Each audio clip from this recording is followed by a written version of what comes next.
Metro Exodus is a first-person shooter horror game with a tiny bit of survival hanging off the end, like a radioactive growth. The game follows the player, character, Artyom, and the rest of the Blazing Squad as they travel across Russia on their train, the Aurora, after discovering that the war that caused the nuclear winter wasn't as dire as first reported. The third in the series, Exodus thrusts the characters out of the dark metro tunnels into a wider, if shallower, world. I love a good nuclear war story. You'd think the actual spectre of nuclear war hanging over us like a sword of Damocles made out of death and fire would put me off the idea, but I don't know. I just eat this stuff up like it was a bit of Chernobyl on toast. Unfortunately, I've had actual train journeys that are less boring than large swaths of this game. Despite being based on a novel, the story is less interesting than many of its apocalyptic contemporaries, proving once and for all that books are utterly pointless. Most of the narrative is delivered in these intolerable train sequences, in which you desperately try to move Artyom into position for the terrible Russian accent choir to begin.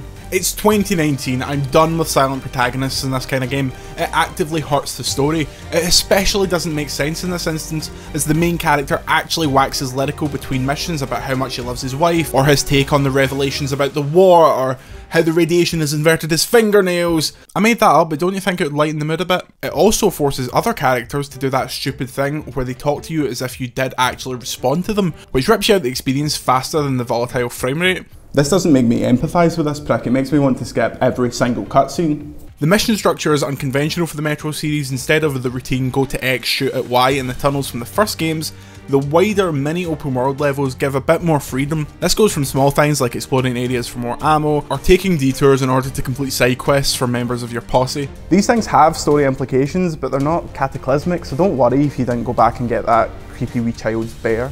Visually, the game has some stunning landscapes, it's doing wonderful things with lighting and atmosphere, but unfortunately that doesn't carry on to the character models. They look dated and lifeless, which is a shame because there's some interactions on the train, well, between having the plot shouted at you under duress, that actually make me like some of the characters. You're probably wondering why I've barely mentioned the shooting considering it is allegedly a shooter. Well, that's because there's not really that much to say about it. It's not bad enough for it to actively detract from the game, and it's not good enough that I'd recommend playing the game just for that. It's like veggie pakora.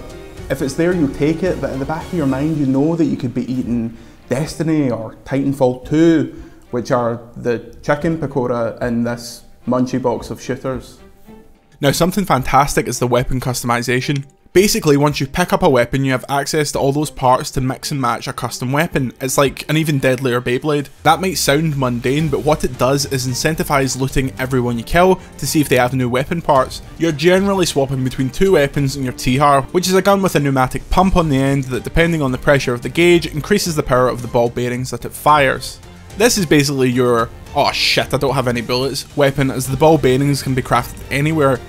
At least I think that's the intention, because you'd have thought the nuclear bomb was a piñata made from bullets the way they're spread about. It's not a bad game, there are some parts that have worked for me, but it just feels like it needed a bit more incubation. It's like when you take something out of the microwave too early, it's initially hot, but by the time you've finished, all you've got is defrosting mince and food poisoning. Oh, and before I go, it features the worst car I've driven in a game in about 2,000 years.